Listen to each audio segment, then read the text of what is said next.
किसी को कहीं जाने की आवश्यकता नहीं है।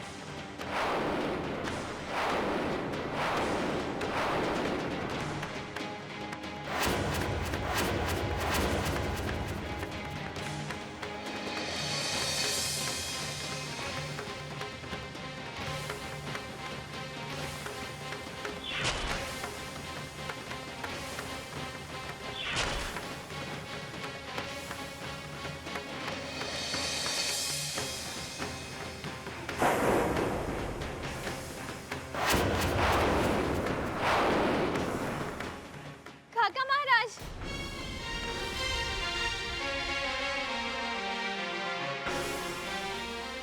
काका महाराज। चिंता नहीं, चिंता नहीं। आपने आने में इतनी देर क्यों लगा दी? रोते नहीं, हम आ गए हैं ना।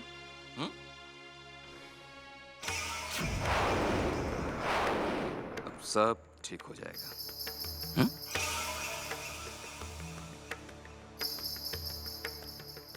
सब ठीक हो जाएगा। मैं पूछता हूं आप सभी लोगों से, आप लोगों ने हमें पहले इस बात की सूचना क्यों नहीं दी कि विक्रमादित्य उज्जैनी में नहीं है? वो तो हमें मंजरी के पत्र से ज्ञात हुआ, वरना इस अनहोनी का तो पता ही नहीं चलता। बताइए, हमें पहले सूचित क्यों नहीं किया गया? आपको इसलिए सूचित नहीं किया गया था क्योंकि महाराज विक्रमादित्य ने आपको देश निकाला दे दिया था। काका महाराज,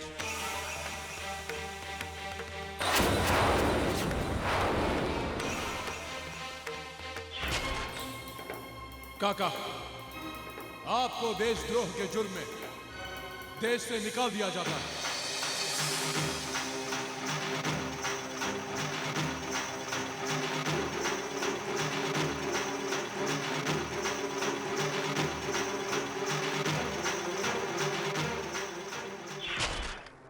देश निकाला?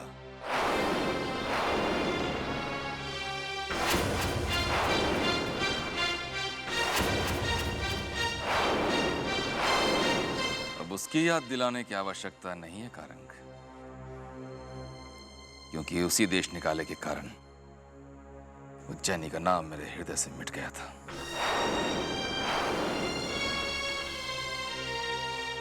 तो फिर आप यहाँ क्या करने आए हैं काका महाराज? क्या करने?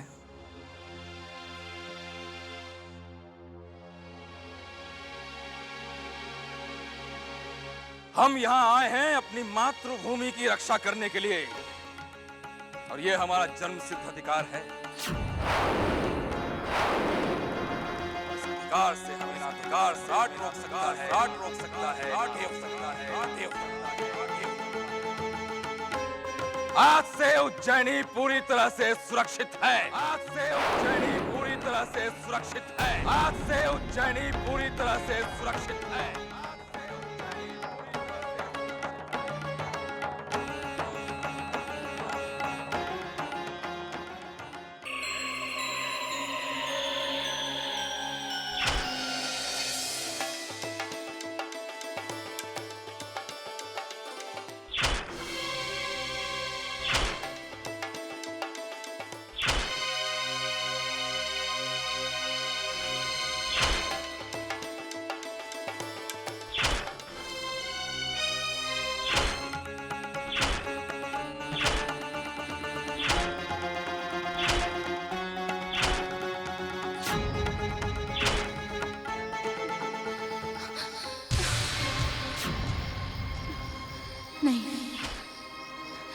ये नहीं हो सकता। महाराज का विवाह, ये बहुत बड़ा अपशकुन है। ये नहीं हो सकता।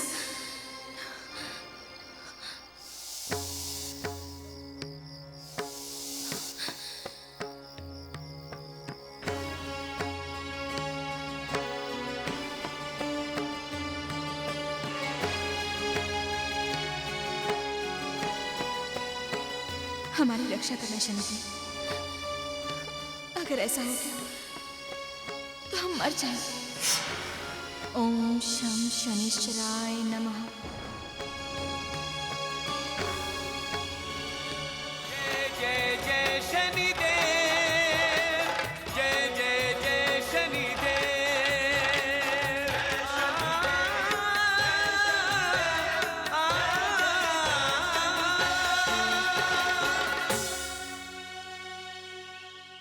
हरी काका, अरे ओ हरी काका। अरे कौन है भाई? अरे भाई आओ तो सही, तब बताए ना। आता हूँ, जरा ठहरो। अरे क्या हरी काका, आपका घर ढूंढते ढूंढते मेरे पैर थक गए। माफ करना भाई, मैंने तुम्हें पहचाना नहीं। कौन हो तुम? लो, मुझे नहीं पहचाना? अरे हरी काका, वो कहावत तो आपने सुनी होगी, दुनिया के सारे नाई राम जी के भाई। मैं हूँ दयाराम नाई। दयाराम नाई? आपके मामा की मौसी के बेटे के ससुर ने मुझे यहाँ भेजा है। मामा की मौसी के बेटे के ससुर, यानी कि तुम भांडिया से आए हो? बिल्कुल सही पहचाना काका आप। अरे तो यहाँ क्यों खड़े हो? आओ आओ, अंदर आओ। हाँ हाँ, चलो चलो। आओ बैठो। हाँ दयाराम नाई, अब बताओ कैसे आना हुआ, और भंडिया में सब ठीक ठाक है ना? हरी काका, सब राम जी की माया है, कहीं धूप तो कहीं छाया है, सब मंगल है काका।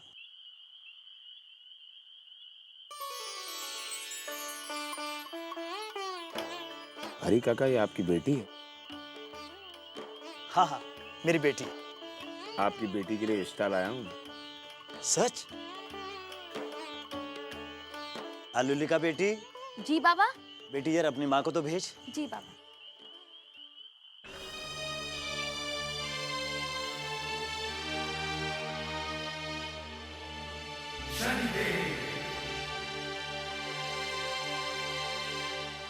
भीमा, जरा इधर आओ।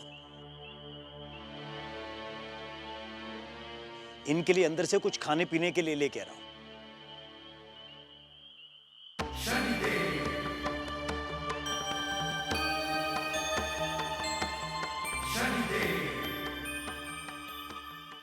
माँ, तुम्हें बाबा ने बाहर बुलाया है। अलोलिका, बाहर कोई आया है, कुछ खाने के लिए मिलेगा? अलोलिका, हम तुमसे ही बात कर रहे हैं।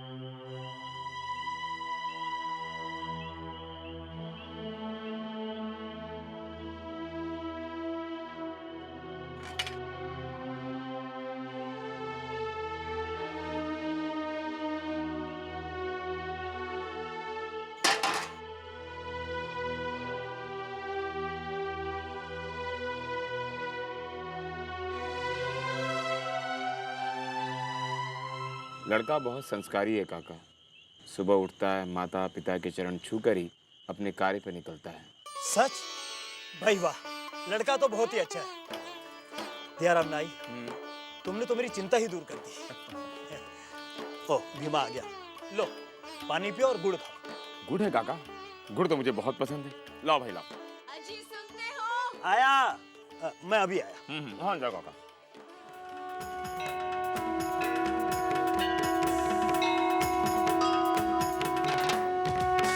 शनिदेव दया के सागर, करे आरती दीप जलाकर, गुड़ तिल उड़द तुम्हें है अर्पण, काले वस्त्र लो छाया नंदन, सच्चा न्याय सदा तुम करते, तुमसे लोग व्यर्थ ही डरते, जो शनिदेव की आरती गावे, कोई ग्रह नहीं उसे सतावे।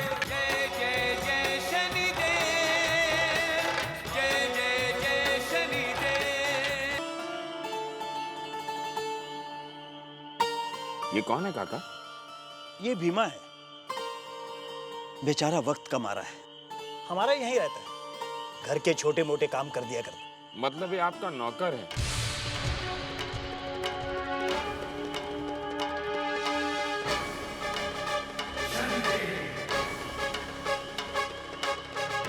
नहीं नहीं, वो बस तुम्हारे पास सारा दिन बातें करने के अलावा और कोई काम है कि नहीं? अरे भाग्यवान, तुम्हारे मायके की बातें चल रही हैं।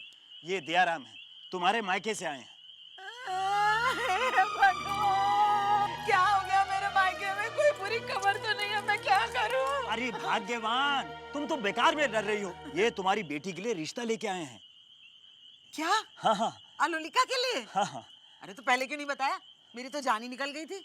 अरे काकी, लड़का कमाऊ है, अच्छे खासे घर का है, 60 बीघा खेत है, और क्या चाहिए? आपकी बेटी राज करेगी, राज। 60 बीघा खेत?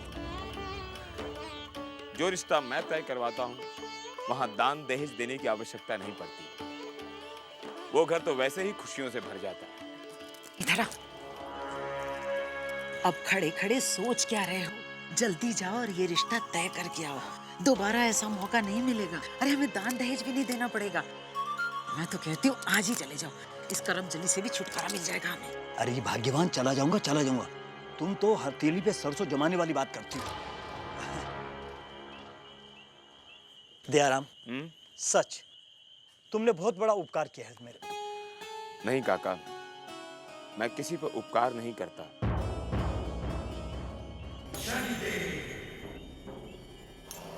मैं तो सिर्फ राह दिखाता हूं। बाकी जिसको जो करना है स्वयं करना होता है।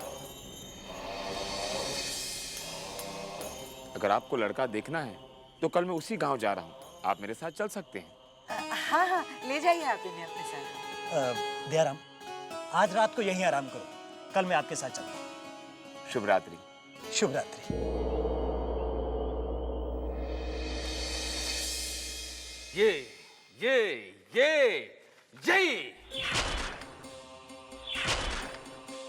यही कमी है आप लोगों में। वैसे तो नीति की बातें करते हैं, परंतु समय आने पे स्वयं नीतियों की अवहेलना करते हैं। नहीं,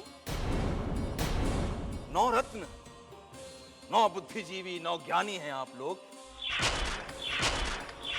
परंतु सब के सब मिलके एक विक्रमादित्य की कमी पूरी नहीं कर पा रहे। एक विक्रमादित्य की। एक तरह से आप ठीक ही कह रहे हैं काका महाराज। हम 9 तो क्या 900 ज्ञानी मिलकर भी महाराज का स्थान नहीं ले सकते। कालिदास, ये ज्ञान की बात है। विक्रमादित्य का उत्तराधिकारी होने के बावजूद उज्जैनी का सिंहासन अभी तक खाली पड़ा है। आपकी बात बिल्कुल ठीक है काका महाराज, किंतु राजकुमार आदित्य वर्धन अभी बहुत छोटे हैं। आपके कहने का तात्पर्य क्या है? इसका अर्थ यह हुआ कि इस राज सिंहासन पे कोई नहीं बैठेगा, ये खाली रहेगा।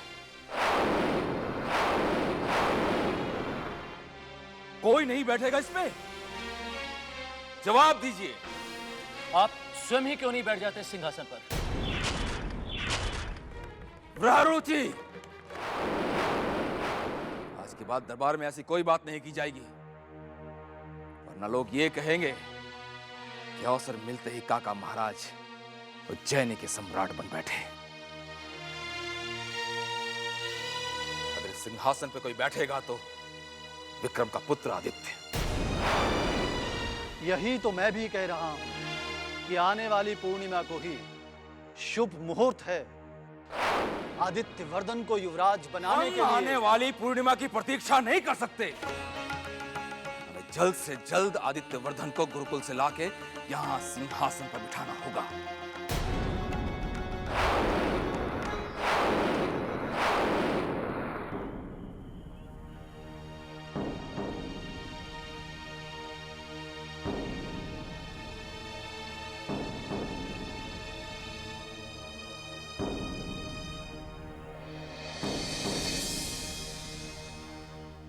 हे शनिदेव, ये आप कैसी परीक्षा ले रहे हैं?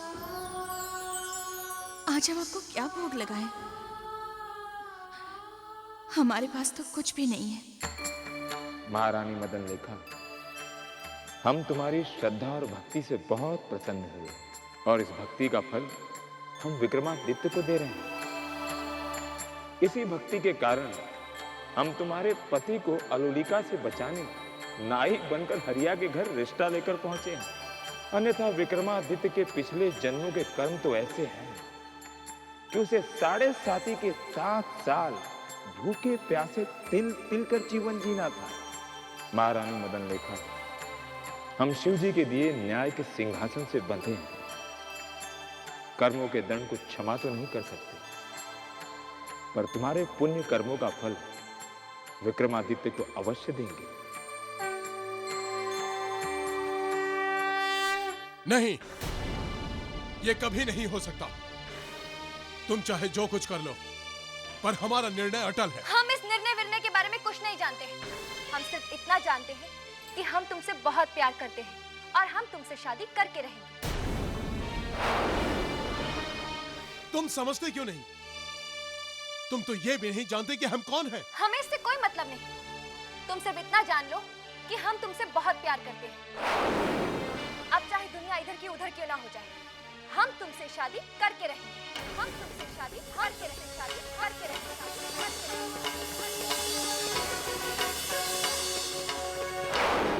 अलोलिका, हमारी शादी हो चुकी है।